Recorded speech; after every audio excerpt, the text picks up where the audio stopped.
Hello, everyone. Welcome to Beyond the Veil with Miss Milka. Today we have a very special guest with Miss Wendy Rose Williams, who is gracious enough to come to our show and share with us her near-death experience. Miss Wendy, welcome so much. You can take it from there. Fantastic. Well, thank you for having me and thank you for the welcome. Thank you. So, what happened with my near death experiences, it was August of 1997, and I actually had two within a week. And I was newly pregnant at the time, and my husband and I were very excited. We had an 18-month-old toddler, but we'd also had years of infertility as well as two ectopic pregnancies. So this was a very, very exciting event for us that I was pregnant. I had had just one visit to the OBGYN because I was only 10 weeks pregnant, and the physician reassured me everything was looking great. But I was noticing two things that seemed odd to me. One was I was having incredible heartburn that just didn't make sense to me. And I'd actually called the doctor's office about it a couple times. And they had said, oh, it's safe to take Mylanta in pregnancy, so go ahead and do that. So I was doing that, but it wasn't helping at all. And the other thing that was happening was I was having this vivid dream many, many times, several times a week, and it was always the same dream. And that seemed really unusual to me. I didn't normally remember my dreams, and I'd never had such a recurrent dream. And I didn't know the concept of prophetic dreams, that we might be having a dream that's trying to foreshadow something for us and get our attention, that something may be coming up that we really need to pay attention to. So what would happen in the dream was I would see this terrible storm out at sea, and I would see a sailing vessel, a sailboat, with a yacht with multiple masts on it. And in this awful storm, all the winches would tear off, all the cleats would tear off, all the masts would break, and the ship would break in two, and the ship would go down. So it doesn't take a master dream interpreter to tell you, Wendy, pay attention, your ship's about to go down. And that is exactly what would happen. And I was working at home the day of the first near-death experience. I was alone. My husband was at work, and he had one of our two cars, and our nanny was at the park with our toddler, and she had the other car.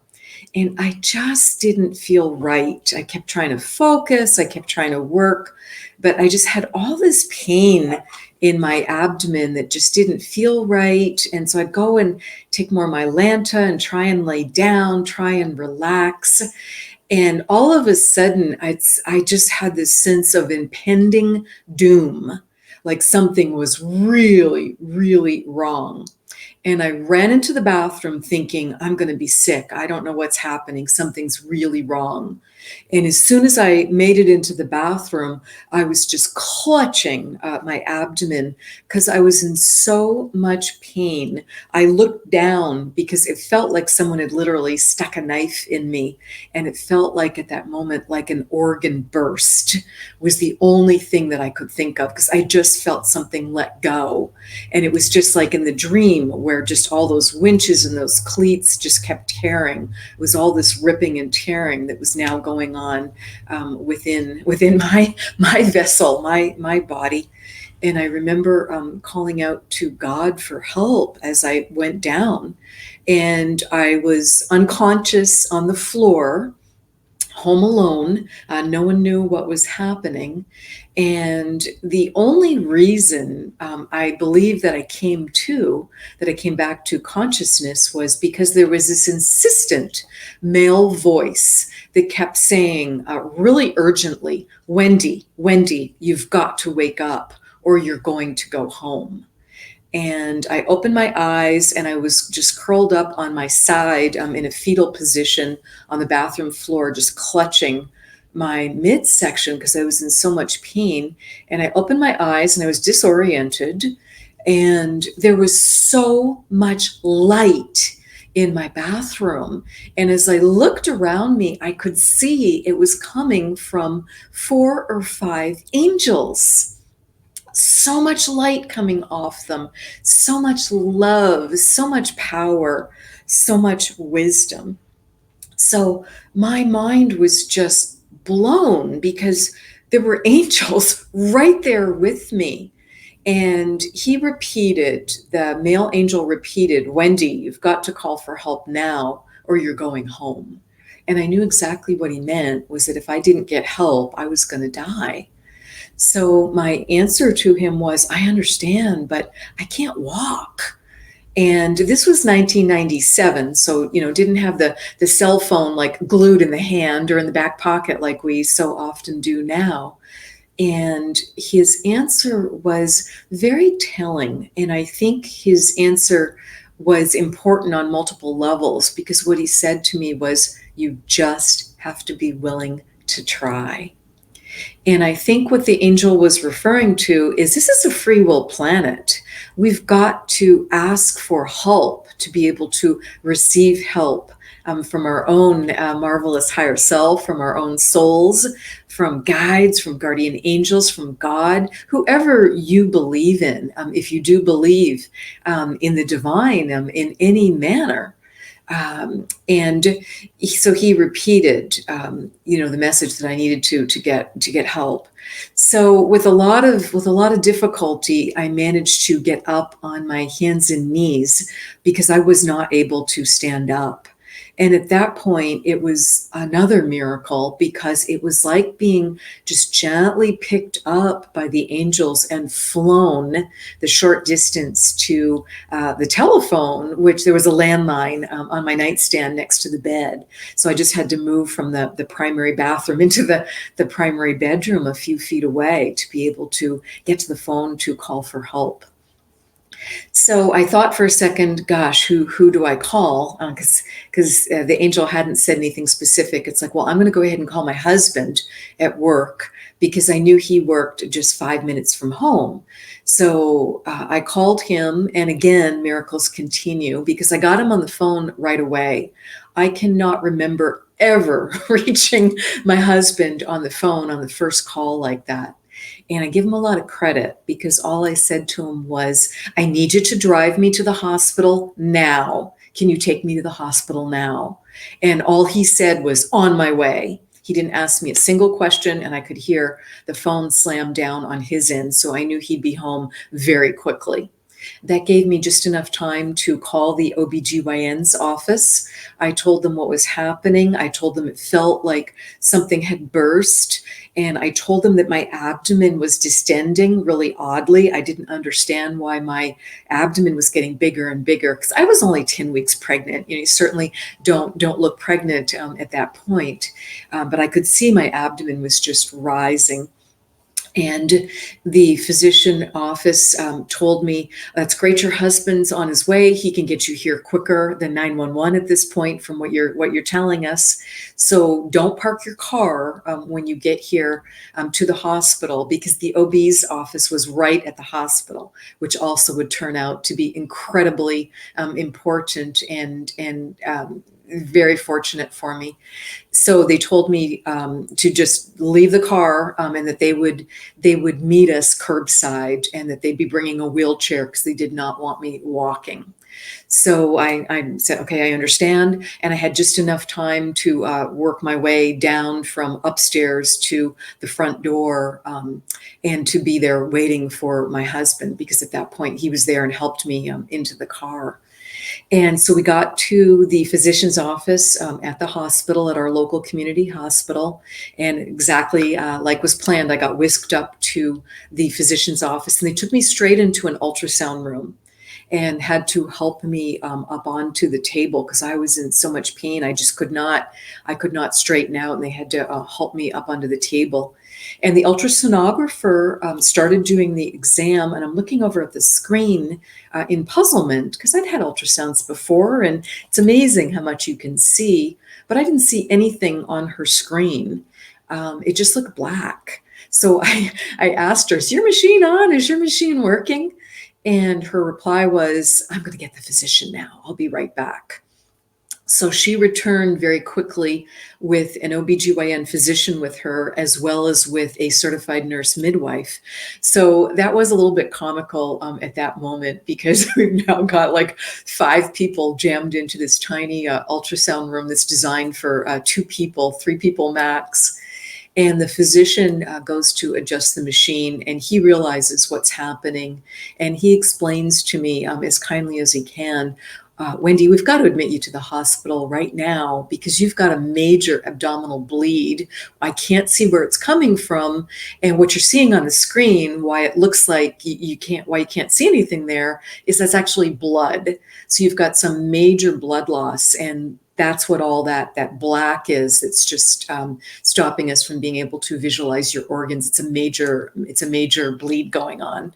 So someone ran over from the physician office building to the hospital side, which connected, and came back very quickly with a stretcher, because at that point they didn't want me even sitting upright in a wheelchair. So they transferred me onto the stretcher and raced me over to the hospital side, and they put me straight into a bed on the GYN ward, and I had the physician with me, as well as multiple nurses, and they admitted me to the hospital bedside at that point. And so the next thing that happened was the nurse asked me if I knew my blood type, and I said, sure, it's A negative. Everybody should know their blood type. It's really important in case of emergency. And also nowadays you can get a free phone app called ICE, in case of emergency. So just download one and fill it in with your blood type and any other important information about you. And it just stays on your phone. It's free. And then if you're ever in a situation where you're in an accident, where you can't talk, where you just can't, clearly communicate for yourself, you're going to have your phone with you, and the medics will be able to look at it. They won't have to know the passcode to your phone, and they'll be able to pull up the in case of emergency and read important instructions there. So I told her my blood type, and I could hear her out at the nurse's station. I also noticed that they had put me in a bed that was right next to the nurse's station. And I was 36 years old at the time, and I worked in healthcare. So I was kind of seeing things and observing things that the average patient might not pick up on. I was very grateful they put me there, but I also knew it meant that they were really concerned about me because I'm right next to the nurse's station. So the nurse comes in a few minutes later. She does not look happy. And to our surprise, because I knew she would have been calling the Puget Sound Blood Bank, because I was living in the Seattle area at the time, and we have a central blood bank to not waste precious resources, with blood being such truly the gift of life. And what she told us was, I can't get any A negative blood for her, because evidently there was a major train collision in Seattle a few days before I was hospitalized. So there was no A negative blood left at that time. And for whatever reason, they didn't want to go to a universal donor for me right at that moment. So this is not good news. This is really surprising. So she goes back out to make some more calls and see if she can find blood elsewhere, since there's none at the main blood bank. And I'm just told to I need to stay prone in the bed. I cannot get up even to go to the bathroom. We're just trying to get this bleed to stop, especially until we can get blood hung for me and start transfusing. So they were able to do that about 6 hours later that evening. They were able to get blood for me and started transfusing me. So we had a brief discussion of should I be taken immediately to surgery, but we didn't know what we were operating on. We didn't know where the bleed was coming from. I'm pregnant and we don't have blood. So the decision was made, and it was a good one. And I was very comfortable with it, and everybody agreed with it. We're gonna wait and watch, but I was being very carefully attended to in case that decision needed to be changed, and in case I needed to go to emergency surgery. So we waited and watched for about 3 days with me being transfused. And I was just trying to, visualize this just resolving on its own. I was kind of going through in my head, okay, what are the non-essential organs? If that's what really happened in an organ burst, I hope it's my appendix. I hope it's my gallbladder. I don't know what are all the non-essential organs, because we weren't sure, what was causing this bleed. So I'm being transfused and well attended to. As I said, there was also a brief discussion of should I be transferred and moved downtown because I was in my local community hospital. But I knew that the community hospital did about 5,000 births a year, and that meant the implication of that was there was a deep GYN emergency, infrastructure, and I just felt really comfortable that anything I needed was there. So I was going to stay right where I was with my own physician. And also, I was a bit unique because I hadn't just had the birth with my physician. I'd gone through the infertility treatment, and I'd gone through 2 ectopic pregnancy surgeries with him at that hospital. So it just felt like the right place for me to be. But what was concerning me was I could really feel myself walking between worlds, is the best way I can describe it. It was very hard to stay conscious. It was very hard to focus. It was very hard to answer medical personnel questions throughout the day as things came up. And what concerned me the most of all about that feeling of being half in this world and half in another world was I didn't really care. And that is not me at all. I have always been just very enthusiastic, vibrant, a fighter. And that just was not my personality. So I could feel myself, teetering. Do I stay or do I go? So on the 3rd day, my physician, they had been monitoring my hematocrit especially closely. And on the 3rd or 4th day, my physician said to me, Wendy, you're officially bleeding out. You probably know that. And what I mean by that is we can't transfuse blood quickly enough for you because you just lose it into your abdomen. So we do need to do surgery at this point. And I knew that made perfect sense because my abdomen at that point, I looked like I was 5 or 6 months pregnant. And I knew that was all blood just in the wrong part of the body that was not being used in the way it should be. So it just made perfect sense. So I agreed to the surgery. There just wasn't a better choice. But I'm also going through, in my mind, oh my goodness, here I am pregnant, and now I'm going to have surgery. I've been transfused, and also I was on morphine because I had just blown through all the pain relievers that they'd tried and was still just in so much pain. So this is obviously not what anyone wants for their first trimester of pregnancy, any trimester of pregnancy, but it just was the reality of where we were.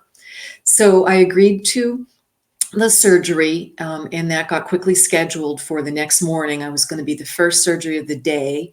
Again, I knew that meant they were really concerned about me, and it was going to be my own OBGYN physician as well as one of his partners. We did have a brief discussion of should there be a vascular surgeon, a general surgeon, but we agreed the 2 OBGYNs made the most sense with me being pregnant. And as I said, I had a really wonderful relationship with my physician, and I knew he was a wonderful surgeon, in addition to being a great OBGYN or great OB. So I did feel some relief that the decision had been made, and it was after dinner. I was alone in my hospital room, and it was around 5 o'clock in the evening, and I'm just trying to relax. I'm just trying to marshal my resources to rest and to try and relax for the surgery the next day. And I'm trying to visualize the best possible outcome the next day with the surgery. And the moment I visualize and just feel into what's the best possible outcome, I pop right out of my body. I leave my body. Oh my gosh, the sweet relief. I felt so much better. I wasn't in pain anymore. I wasn't so scared for both myself as well as for the baby. I just felt so much more like myself. And I remember looking back over my shoulder, over my left shoulder, back at myself in the bed, and I remember thinking, gosh, she looks like a hot mess. She's whiter than the sheets. Her hair looks like the wild woman of Borneo because, I've been in bed for days. It's not like there's been like a mirror or a comb or a hairbrush. So I just look like a wild woman. And then I'm like, wait a minute. Why am I referring to myself in the third person? Why am I saying she regarding that body in the bed? Because I know I'm me, and I was referring to myself in pure soul form. If I could just feel like I was this sparkling ball or orb of energy looking back at myself in the hospital bed. I knew the body was important, but I knew it certainly did not define me. It was simply a wonderful, miraculous housing that I had chosen for my soul for this lifetime. So yes, that body and that identity, that personality as Wendy Rose Williams was important, but it certainly did not define me at the soul level. So I looked again one more time, thinking, she's fine. I'm not fine by any definition, but I was very blasé about the body and the bed. Because what I was interested in, the full me, the true me, my soul, my higher self was interested in, was this white light that was coming down through the ceiling of my room, of my hospital room. And I wanted to follow that. I was so excited to see that. I'm like, oh, there it is. It's the white light of home. I know exactly where to go. So I started following that again, just very, very blasé about the body in the bed, and I just start going up. So I follow it up quickly, and I go out through the roof of the hospital, and I'm getting up higher. And I do look back briefly at one point at Earth, and I just thought, oh, she's so beautiful. We've got to take better care of her. And then I just let that go because it's like, I needed to follow that white light. It had a sense of like a magnetic pull to it, as well as being the visual and just being so exciting and attractive. There was just no other place I wanted to be or any other, path to follow. So I'm following it up and up and up, going faster and faster at first. And then all of a sudden, I just stuttered to a stop. Like if you've ever run out of gas in your car and you can feel it, like just stutter. That's what happened. And the minute that happened, I'm like, oh my goodness, please don't make me walk through one of those long tunnels to get home because I just don't have enough energy. I am 1000% out of gas. I don't have any energy left. And the minute I had that thought, please don't make me walk through that long tunnel, I won't make it home. What happened was this beautiful escalator came in. This pristine escalator just dropped down right in front of me. There was so much light coming off it. There was no one else on it. I knew it was just for me, and this was my ride home. So I gratefully got onto the escalator and I plopped myself over the handrail on the right side, and that made me realize what my soul form was at that point. I was like flatter than a pancake, just like hanging over the handrail. And I knew I should have been like a beach ball, like a big bouncy orb of energy with like a little lightning storm inside it, just this pure soul energy. And instead I'm flatter than a pancake. So again, I'm like, oh, thank you for the ride. So I get that escalator ride up and up and up. And at the top of the escalator, the moment I get up there, there's this amazing welcoming committee for me. There were about 18 or 20 souls who looked like those white beach balls. Everyone looked the same. And I was like, oh my gosh, it's my soul family. It's my soul group. I'm so excited. And everyone's giving me this huge hug. And behind them, I can see those same 4 or 5 angels that had been in the bathroom and at home that had helped me a few days before to call for help. And at that point, one of them spoke. And the minute he spoke, I recognized him. And it was Archangel Michael. And what he said was, welcome home. We're so glad you're here. You've done nothing wrong. You're welcome to stay. But if you do choose to go back, you're going to need to decide quickly. And I kind of thought back on that body in the bed, and I'm like, oh yeah, that hot mess back in the bed. I totally understand why I'd have to decide quickly, because she's not viable. She doesn't have a soul, and she's already in a really challenging state. So he continued and he said, I can tell you 3 things, because I'm like, why would I want to go back? Why would I want to go back to that? Why I'm home. There's the white light is here. I just wanted to charge ahead. I wanted to go further and just run and like have all these experiences at home. And I could sense that my group, I now realized they were not just hugging me to welcome me and to give me unconditional love. That unconditional love was everything. And it made me realize we don't get or give, perhaps, unconditional love often enough when we're on earth. And we really need to learn how to give it to ourselves, and just to forgive ourselves, to forgive others, and to be really giving that beautiful unconditional love with no judgment attached to it, with no, well, if this or if that. Those are all just, it's conditional. So to be able to just really feel that. So as I'm getting that hug and Archangel Michael's talking about going back, I'm like, why would I want to go back? And at a certain point, my group just lets go, and I just feel so much better, so much more healed, so much more refreshed, and now I can really hear him. And he continues by saying, if you do choose to go back, you'll need to decide quickly. So let me tell you 3 things that will help you make your decision. Number 1, if you choose to go back, you will have a successful surgery tomorrow and you will regain your health completely. Well, this was huge because I had, of course, been very concerned about that. So this was wonderful to get to know that. So I just, breathed a huge sigh of relief from that. Number 2, what Michael shared with me was, if you do choose to go back, your baby will be born healthy. This again is huge because, as I said, I've had morphine, I've had transfusions, now I'm having surgery.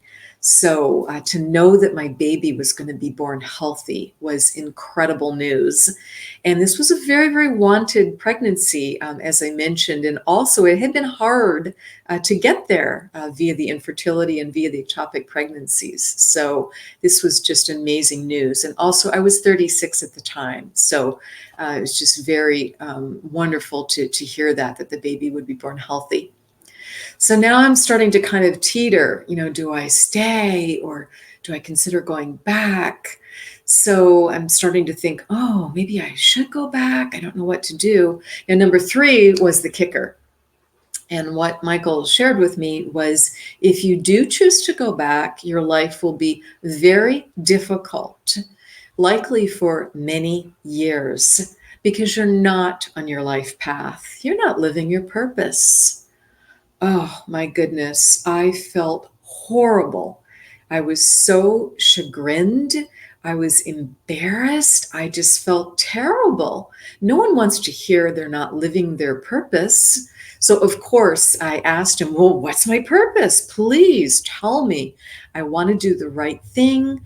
I want to live my purpose. Can you please tell me more about what my purpose is? What should I be doing? What should I not be doing? I want to be able to change. And he just gently shook his head. So I knew he was not going to tell me anything else. So I thought, well, wait a minute. I'm here with my whole soul group. There's other angels here, and there's 18 or 20 of the people that I know the best from many lifetimes together. So let me just look around and find who the chatty Cathy is in the group. Because, group dynamics, someone's going to spill the beans. So I'm looking around trying to find anyone who will tell me something about my purpose.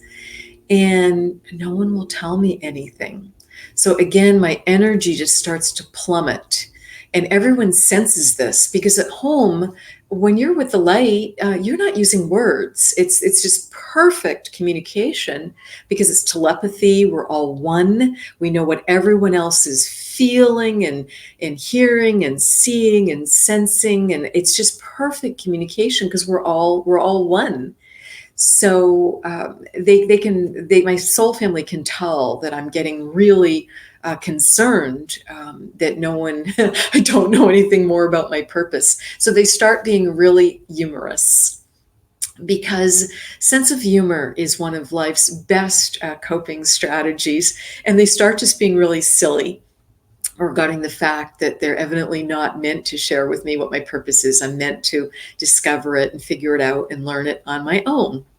So what they start doing is they just put duct tape over their mouths, or they do like a lock and key, and then they throw away the key, but just in a really humorous way. So I just start laughing and start feeling better and realize, okay, this is just truly a gift because I've been given this experience at home. I've gotten to experience this unconditional love.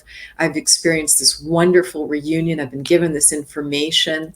And who I got to meet with in my soul group was fascinating. I could specifically recognize all 4 of my grandparents.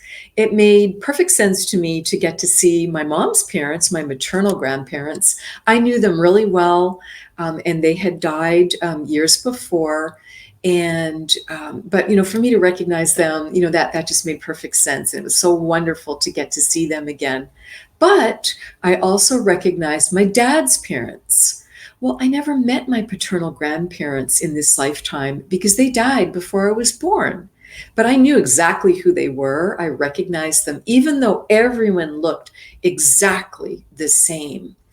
And that was important too, to understand these artificial distinctions that we have around gender, around race, around culture, ethnicity, language. They just really don't make sense because you just recognize and you just love these different individuals and souls, and you know exactly who they are. And it just, everyone looked the same, but yet I knew by their energy signature who they were. So I've got all 4 grandparents there. And I realized, well, I've known my grandparents, my dad's parents in other lifetimes. So of course I'm able to recognize them, even though we didn't meet in this lifetime. Also, one of my best friends in this lifetime was there. And she had stepped forward front and center along with my grandparents. It was the 5 of them that had stepped forward when I first got to the top of the escalator, and they were all giving me that hug. But here's what's interesting. She's very much alive. So that made me realize, well, wait a minute, that's her higher self energy I'm recognizing at home. And the implications of that are no one should worry about missing a loved one by when they pass on and when they go home, and will they be able to reunite with a loved one? Because even if that loved one has incarnated again and is, living their life, it doesn't matter. There's always an aspect of our higher self energy at home. So, just all these things were making so much sense to me that I had never thought about in this lifetime, because I was not on a spiritual path. I was a casual Christian at that time. I believed in God. I believed that Jesus was his son, and was I believe the greatest healer who ever walked the earth, but it just didn't go, a lot beyond that. I wasn't aware of energy, just none of this, and all of a sudden, all these realizations are coming to me. So it was amazing. So at that point, Archangel Michael asks me, "What do you want to do? You need to decide now." So the minute he asks me that, if I'm going to stay at home with the light or if I'm going to go back into my body, the minute he asks me that, all I can see is our toddler's face. And Tara was beautiful, just still is beautiful. Just everyone thinks their baby is beautiful, but all I could see was her big hazel eyes, her brown curly hair, and it wasn't like seeing a normal size face in front of me. It was like an IMAX screen, 70 feet tall. It just filled my world, like below my feet, around my head, around both sides of me. All I could see was my daughter. And I also knew I was going to regain my health and I was going to have a healthy second child who I sensed was going to be my last child. So and the rest of it, I was just going to have to figure out and deal with whatever difficulties there might be. So when Michael asked me the question, I said, put me back in, coach. I'm ready. I'm ready to play, meaning I just was ready to re-engage at a deeper level. And again, just take the gifts of these NDEs because they were incredible and had helped me so much and showed me so much. I also think they were very important to give me a mid-course correction to wake me up and show me that I was not on my path. So before he sends me back down the escalator, everybody gives me one more big group hug, including the angels. They were in the back of the group still, and gives me this huge hug. And I feel that time not only the unconditional love, but I feel energy coming to me. And I don't believe I would have survived that surgery the next day because it was long and complex without that energy download. Because as I said, I was flatter than a pancake. I just had nothing left. So I got that marvelous energy download and that big group hug. And then everyone just turns into a cheerleader mode, get back in there. You can do it. We believe in you. And Michael just puts me down on the escalator and I'm just like, waving over my shoulder. And I felt really honored that I was given such a respectful choice also. I knew next to nothing about near-death experiences because, again, this was 1997 and they were not such a part of pop culture. I don't believe I'd ever seen a movie or anything that had depicted that tunnel of light that many people walk through to go home. But for whatever reason, I just knew to ask for something else to help me because I needed different help to be able to get home. So I just went back down the escalator, waving and smiling to everyone, and they're just jumping up and down and cheerleading for me. And the white light, it just opens again back into my hospital room.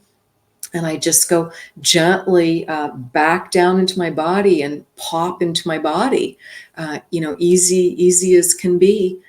And I had two thoughts as I popped back into my body and landed and started reorienting. The first was, this space is so confining. This is so small. This is not enough room for my soul. Why did I choose this little 5'2" body? Was my first thought. And then my second thought was, I am still in so much pain. I'm just really looking forward to that successful surgery tomorrow. And that is exactly what happened. I did have a successful surgery. What they discovered during the surgery was it was actually the fundus, which is it's an aorta at the top of the uterus, and the fundus had ruptured. So my uterus ruptured while I was pregnant, and that's why I was losing so much blood, because it was from an aorta.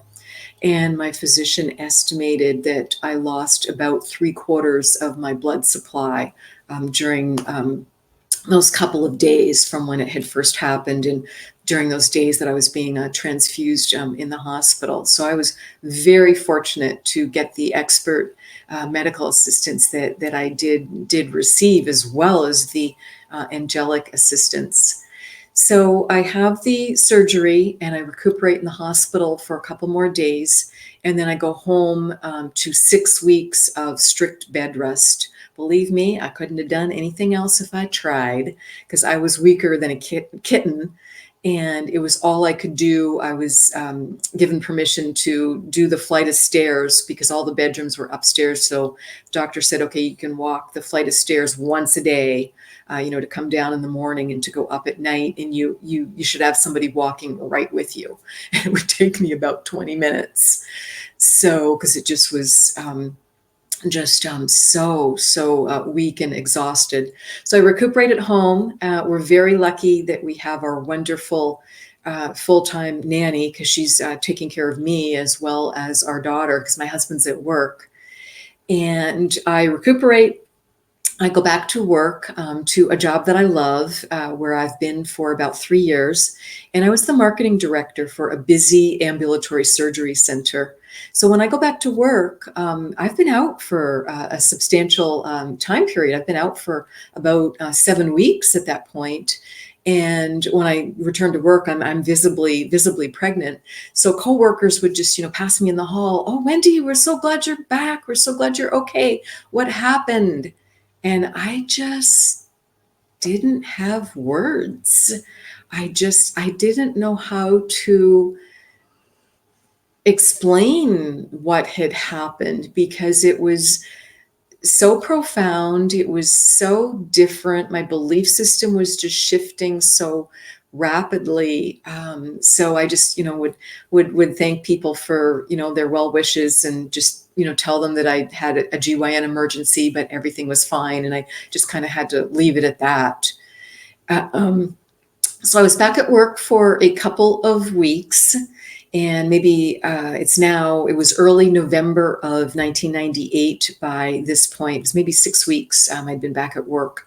And I get called into my boss's office on a Friday afternoon. And I don't think a thing about it. We have a great relationship. And I think he just wants to chat about the weekend, what we're each going to do on the weekend, or wants to give me a request of something he needs done the next week. And instead, when I walk into his office, I could just read his energy. He was so dejected, so serious, just so sad. And I can also see human resources sitting there with my personnel file on the table. So I knew no one had to say a word. I knew exactly what this was. And this is the dreaded Friday afternoon layoff. So again, it was November of 1997. So we'll see who the people are who are good with history and good with economics at that time, because I didn't know it was the beginning of a very deep recession. None of us really knew at that time, or many of us did not know that that's what was coming. So I'm laid off from a job I love, that I really need. And we very much counted on my full-time pay. And also, I carried the health insurance for the entire family. So we now have no health insurance, and I am pregnant. So this was not a happy situation. And my employer, they're as kind as they can be. And Wendy, go ahead and, file for unemployment, and you'll have great reference from us. Let us know anything we can do to help you with your job search, and get back out there and find a new job. And I'm like, you've got to be kidding me. I'm still recuperating. It just was like the worst time to, think about going and looking for a new job. But that was just the situation we were in. And I did remember what Archangel Michael had said: your life is going to become very difficult, likely for years, because you're not on your path. I thought, wow, he certainly knew what he was talking about. So I go home and update my family and file for unemployment right away. I get approved for that pretty quickly. But that's not going to be especially helpful We were heavily mortgaged at the time, second baby on the way, and things had been going great in both our careers. So we had purchased a larger home to accommodate the baby that's on the way. We had also just recently purchased a minivan, again, getting ready to have two little ones in car seats. So it's like, oh, wow. So I'm just focusing on, in addition to job searching, I'm focusing on how can we cut expenses, what can we do? Because I know we're going to go through our savings very quickly with the situation that we were in. 1 week later, to the day after my layoff, so again, it's November of 1997, my husband is hours late coming home from work on a Friday evening. And I was really concerned because he hadn't called. He was about 3 hours late and I couldn't reach him by phone. So I was concerned, has he been in a fender bender, or did, he leave his phone at work, or, what's going on? And so I was sitting in the living room by the front door, waiting for him to walk in the door. And when he walked in the door that night, he looked like the weight of the world was on his shoulders. And he said, "Wendy, we've got to talk." And I said, "Well, come on, sit down. What's going on? Are you okay? What's happening?" And he let me know that he was going to payless paydays.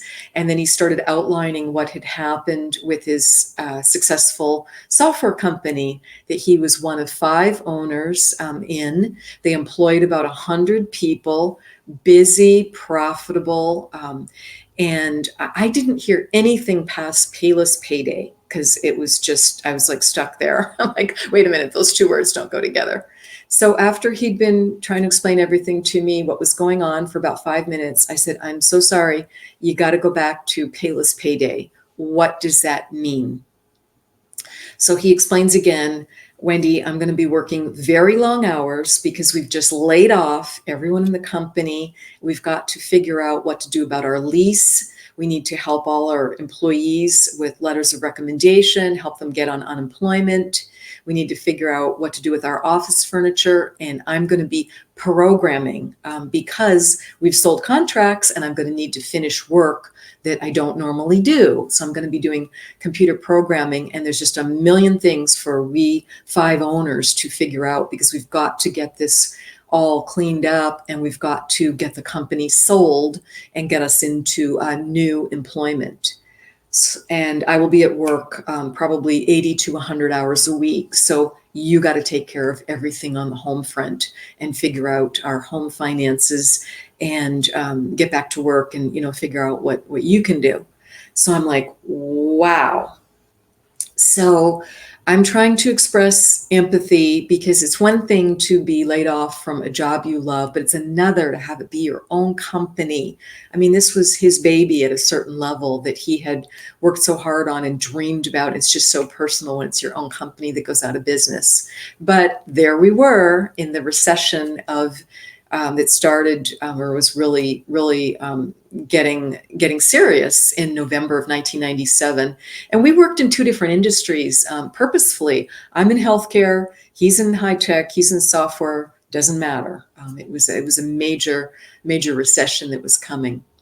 So I am not happy. I am really concerned, not just regarding finances, but I'm concerned that my husband and I don't feel like very good partners because I didn't know any of this.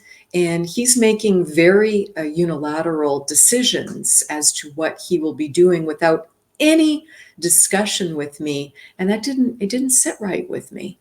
But those were the decisions he made.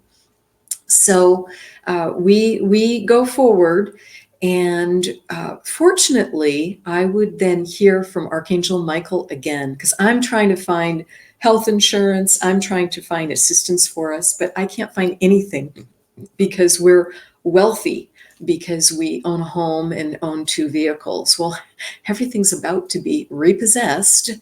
But we're about to literally lose everything because I can't negotiate anything with the bank regarding either the mortgage or regarding the car loan. So we really were getting into dire straits very, very quickly, because I also had asked my husband, I said, okay, take the weekend. I'm so sorry this is happening to you, but take the weekend, and then Monday you can file for unemployment. And that was the next thing I learned. I had not known, because I had not been self-employed at that time. And he let me know, well, I won't qualify for unemployment, Wendy. I'm self-employed. There's no unemployment for me. So we literally were down to just my unemployment with no health insurance. So the next thing that happened, I'm not finding assistance for us. The next thing that happened was I'm at the pediatrician's office, and I'm sitting there trying to keep Tara amused and safe. You're sitting there, oh, please call my name soon. Trying to keep your toddler busy and safe while you wait for your name to be called. And while I was doing that, Archangel Michael came in again, clear as day, and he said, "Look, look." And I could see this lamp next to the door. There was a little end table, and the lamp was getting brighter and brighter and brighter. And I'm like, wow. And I knew no one else could see it. I knew it was just something he was doing for me to get my attention to it. And I could see there was a brochure in front of the lamp. So I ran over with my daughter under my arm and grabbed the brochure and stuffed it in the diaper bag to read when I got home. And I was thrilled because what it was a program I was not familiar with. And it was called WIC, Women, Infants, and Children. And I was able to get us qualified for health insurance for myself, as well as for the pregnancy, to cover the hospital stay, because I was high risk all the way at that point. There was no option of a birth center or home birth or a nurse midwife or anything else like that. I needed to be in a hospital for the birth, and it was going to be a big bill. So thrilled to get to qualify for a short hospital stay. And also we qualified for some healthy food. So again, very grateful to receive that, because, as I said, we hadn't qualified for anything else. So that was marvelous. And I wouldn't have known about it except Archangel Michael showed me that lamp and that brochure. So what happened next was I did deliver a healthy baby girl on March 13th, 1998, at my local hospital, where I'd had the near-death experience and where I delivered my first daughter and had the other ectopic pregnancies and other services. And she was, our youngest daughter was one of 13 babies born that day in that hospital. It was a very short hospital stay. They now are calling them drive-through deliveries. I was approved for a 24-hour stay. And well, I mean, you might be laboring for 24 hours. But I went in first thing in the morning and I delivered that evening, and then went home the very next morning. So I'm at home the next morning. I don't quite have my feet underneath me, but I'm so grateful to be holding this healthy baby. I mean, anyone is, but particularly with what I had gone through during the pregnancy, it was a big deal. So I have not even been home from the hospital for an hour. And I'm nursing the baby. I'm alone in the bedroom, nursing her. And Archangel Michael comes in again, and he says to me, very conversationally, "Your contract with your husband is complete." I just about dropped the baby. I am not happy, and not my finest moment. I'm now arguing. I'm literally swearing at an archangel because I can't believe I'm being told this. And I thought, well, wait a minute. Let me clarify. Maybe your contract being complete doesn't mean what I think it means. So I asked him, and I said, "What do you mean my contract with my husband is complete?" And he said, "Your marriage is over." I was like, ooh, that's what I thought he meant. So, and he just left at that point. Message delivered. So I'm just sitting there going, wow, can I even catch my breath?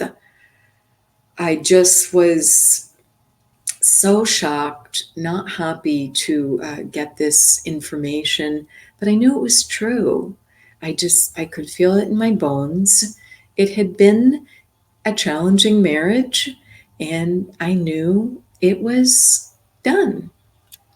So I would learn years later, once I was able to understand soul contracts and to ask questions about soul contracts. I believe soul contracts are agreements that we make with other people, often with soulmates, often with people that we've worked with many times, because that's where we just learn things really well because we know each other so well, and we work things out and then have these soul contracts or soul agreements to help us master things.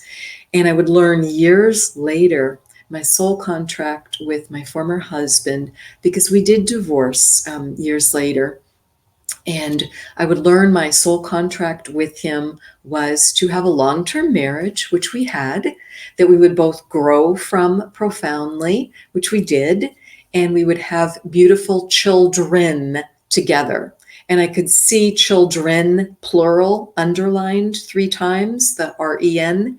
Well, that's why Michael had told me when the second child was born, your contract is complete. So we did our very best, both of us, to be just kind, loving, caring husband and wife, spouses, parents, to do the very best we could. But that was really difficult to know that it was over. But I needed to know the information, and I appreciated it. So I worked through what I felt would be the best timing for the divorce that I knew needed to come, and waited until the children were both full-time in school. So waited until the youngest was 6. So, and at that point we did divorce. It was peaceful. We went to a shared 50-50 residential schedule, and things just evolved from there.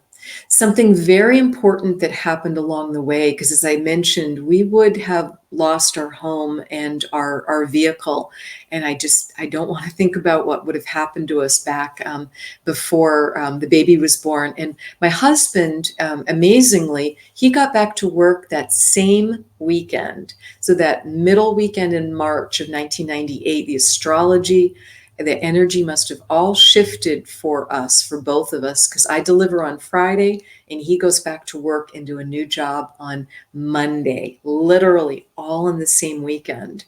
So it was profound. But from that November when I was laid off until he went back to work, we were both laid off until he went back to work in March. Thankfully, we were saved by Bank of Mom, and my mother kindly, amazingly stepped to the plate, and she just paid the shortfall for us as a loan every month, so that we could keep our home and keep our vehicle and just get the very basics that we needed until we both got back to work. So he went back to work in March, and I went back to work in June, after giving myself a 3-month maternity leave with our newborn.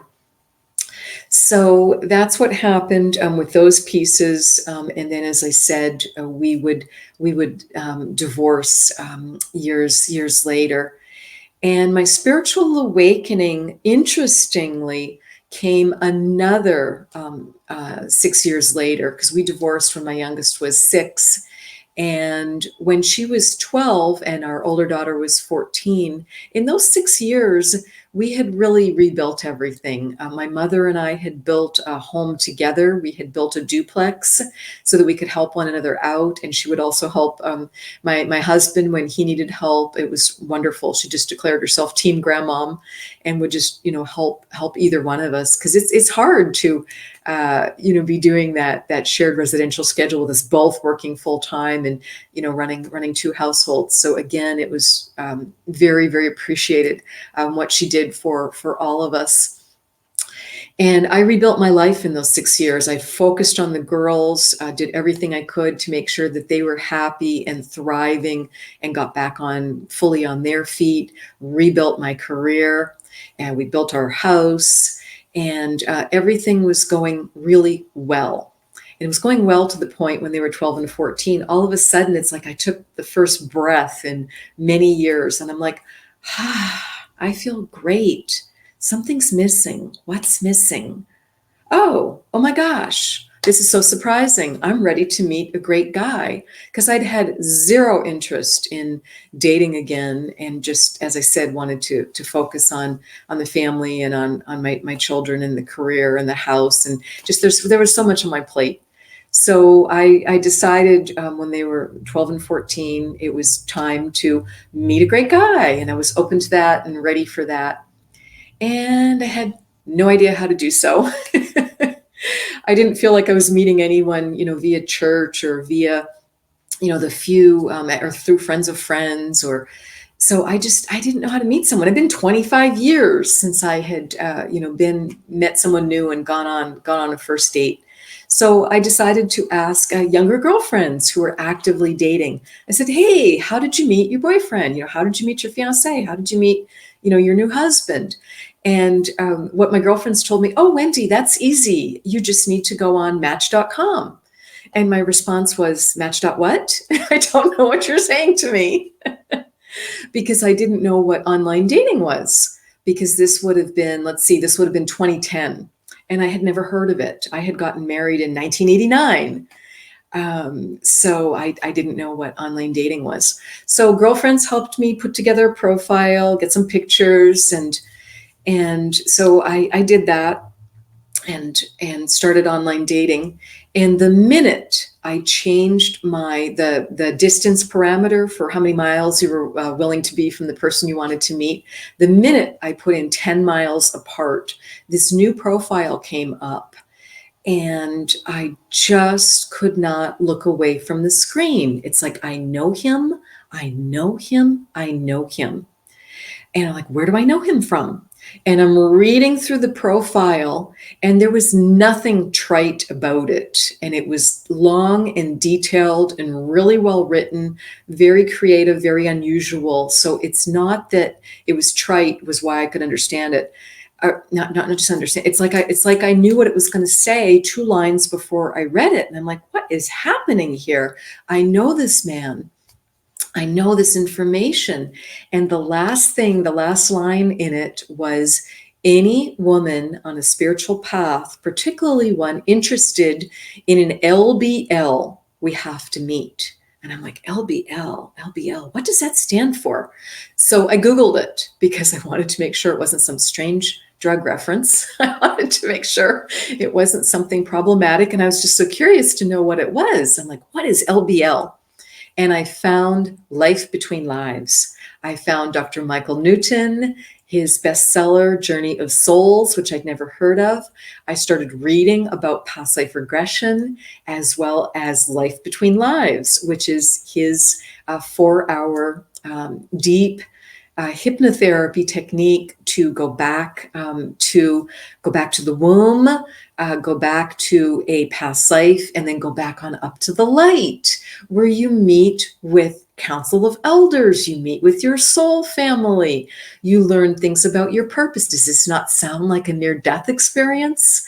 So many aspects of it were like a near-death experience, but without the trauma that led to the physical near-death experience. So I was just thrilled to find this information. So I write to this match right away. I order the book. I order Journey of Souls from the library.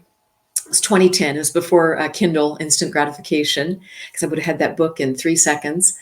And I write to him and I said, LBL, are you referring to Life Between Lives, Dr. Michael Newton, Journey of Souls? And he writes back to me right away and he says, yes.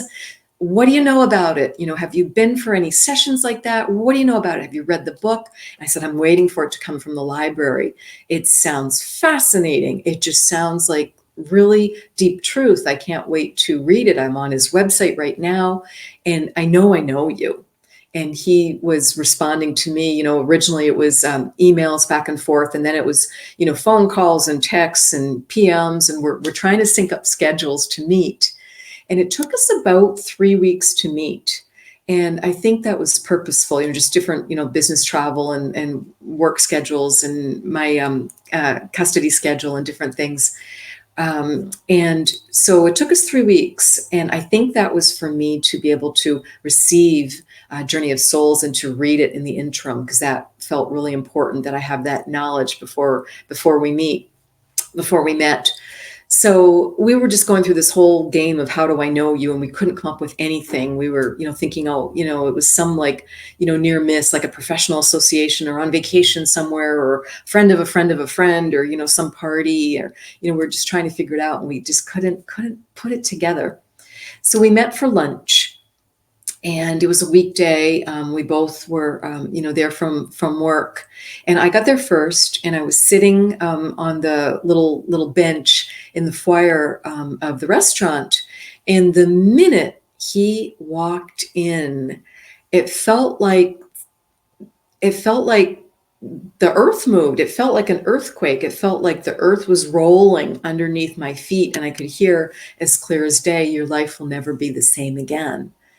And he walked up to me. I recognized him immediately. He recognized me immediately. I couldn't stand up. I just was gobsmacked. And so I'm just sitting there on the bench, and he dropped down on one knee in front of me and looked right in my eyes, looked right in my face. And he said, "I know you." And I said, I know you too." And he helped me, helped me stand up, and we went into the restaurant. And we were there for 3 hours. And what we realized was we had a profound past life connection. And over time, we would find 21 past lives together.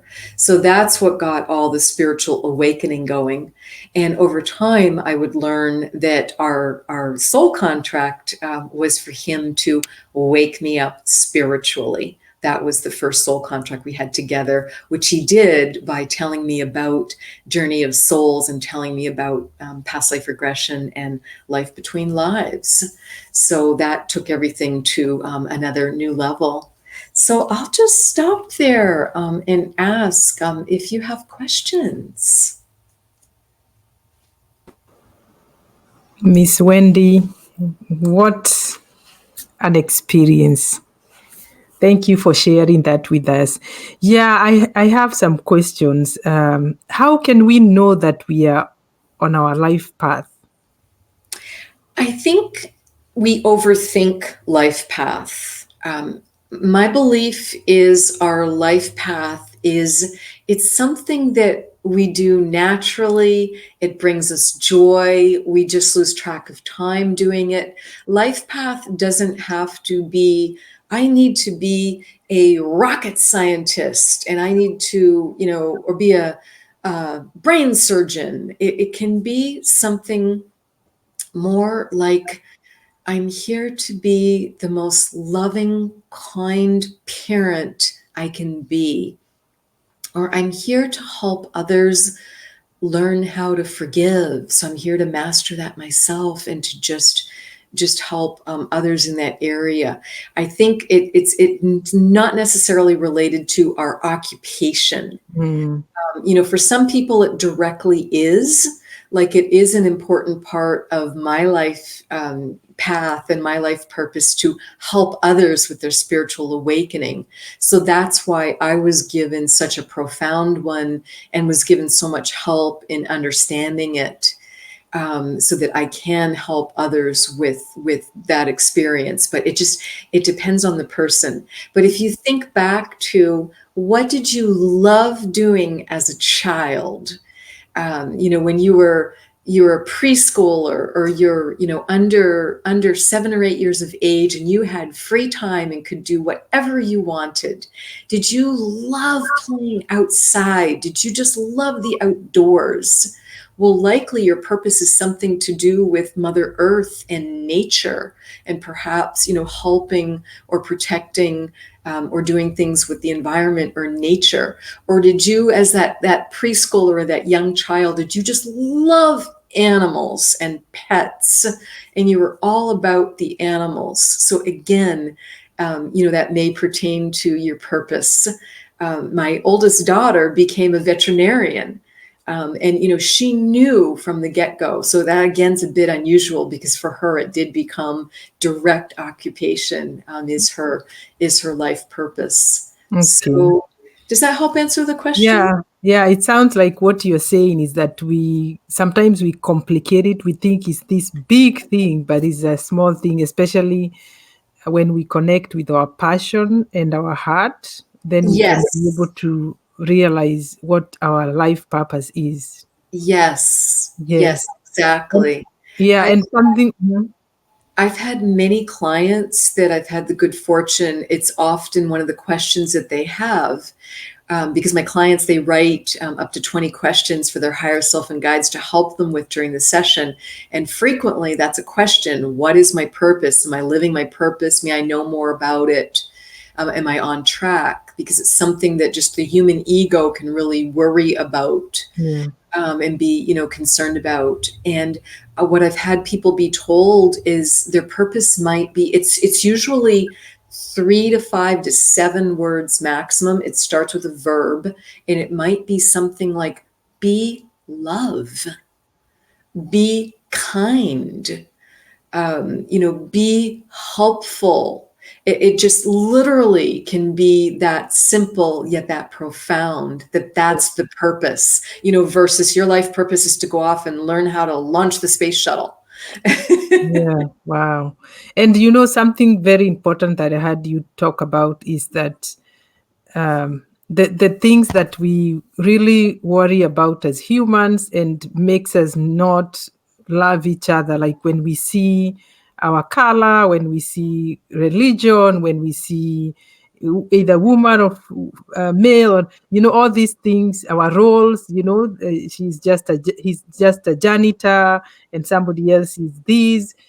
Like if we can see beyond the soul, beyond all these qualities that we've put together, we can be able to love each other and treat with each other with kindness. Absolutely.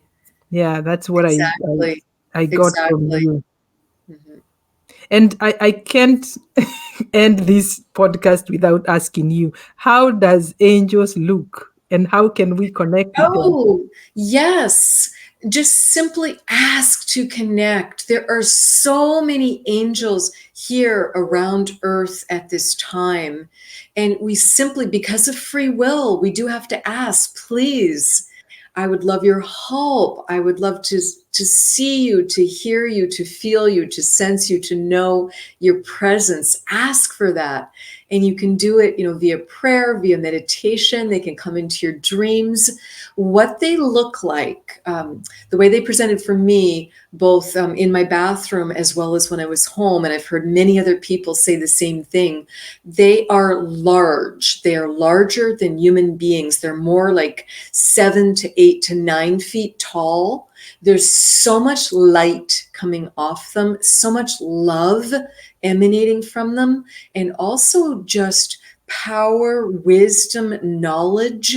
And I see them as a collective, more of a shared energy. There's a few of them that have the unique energy signature, like Archangel Michael or Archangel Gabriel, or there's a few of them that I recognize, but most of them, it's just angels Mm, as an energy. wow. um, and you may not see a face clearly at all, because again, there's just so much light and beauty and love coming from it. But I do have some clients who have angels that come through as their guide, because that's one of the other things I love helping people do, is connect with their guide if they haven't already been able to do that. And sometimes they do see a specific face, and they can describe what their angel guide looks like. Okay. But just, you can also see them, they're more prevalent, so just ask. And you can also see them like out of the corner of your eye. You just barely see them, and they're becoming more physical, more corporal. I'll tell you a quick funny story. I was in Costco a couple months ago, and out of the very corner of my left eye, I saw an angel flying around in Costco on a busy Saturday afternoon. And I thought that was hysterical. And so I just spoke with the angel. I'm, grabbing my things, putting them in the cart, and I was talking to the angel at the same time. And I said, "What you doing in Costco?" Why are you here? And they said, "Well, it's a great place to come because there's so many people gathered here. And I'm just here sending love and calm because we see so many people so frazzled, so busy, so exhausted. And it's just a great place." So, okay, you're not here for the free samples, What are you doing in Costco? Yeah, wow. But It's I so thought good to know that we that have all was these, yeah, all these help, around Yes, us. And exactly. It just made so much sense, to yeah, just, it's just a great place to be because there's so many thousands of people through here in a day. And I'm just helping spread some calm and some uplift and just, sending some love throughout, throughout the yeah. store to everyone. Wow. Miss Wendy, I know that you're a Reiki practitioner. You do energy healing. You're also a hypnotherapist. Can you tell us more about it and how people can be able Sure. to reach you and to get your services? Absolutely. So my website is wendyrosewilliams.com, and you're so welcome to go to the website and you'll see some complimentary group energy healings that I offer for people with Q&A, as well as other workshops that I do on an ongoing basis. You'll also see the private sessions that I offer one-on-one.